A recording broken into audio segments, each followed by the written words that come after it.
Hey, Elgin here, EXP Realty. Just real quick, not going to be a long update. Just to kind of give you some ideas is that we are now seeing a lot of price reductions, and we're seeing properties come on the market right now for less than we had similar models that sold recently.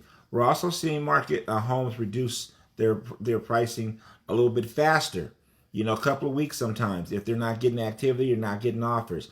Now, this is not a bad thing, but this is what's going on in the marketplace. I'm not saying things crash, but we need to understand where we are at. And as a seller, number one is the first thing you need to decide as a seller is, do you really want and or need to sell? If you're just testing the market and you're thinking about putting your home up for sale, I would not do that. Not at this time. I would just chill and kind of wait and see how things shake out. But if you really need to sell, want to sell, maybe you're looking to move up, you got to get liquid, you got to get this home sold. That means you need to put your price, your market on the home, your market on the. You need to get your home on the market as quickly as you possibly can, as far as making sure that it looks as good as possible and that you're price sensitive. And please, please, please, please, although I know that the appraisal would value them, don't look at the sold and closed comps.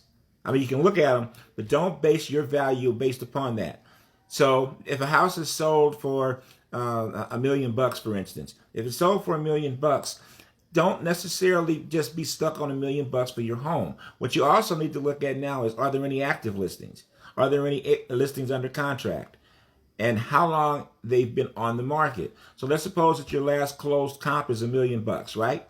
And you say, okay, well, I'm going to come on the market at $1 million because that's the last closed sale. I'm not trying to be greedy. I'm just looking at what the value is of my home from the last sale.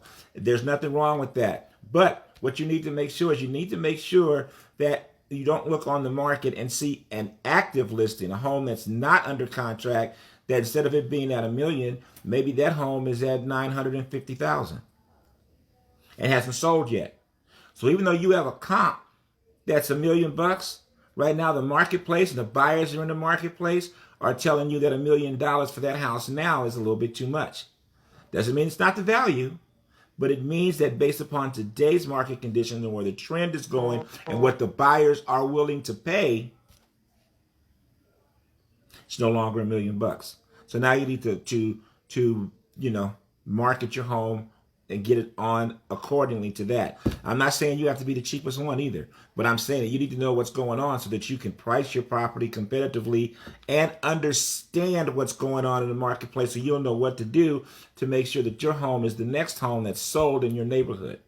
You don't want to have your home on the market where all it's doing is generating sales for other homes that are in the trap.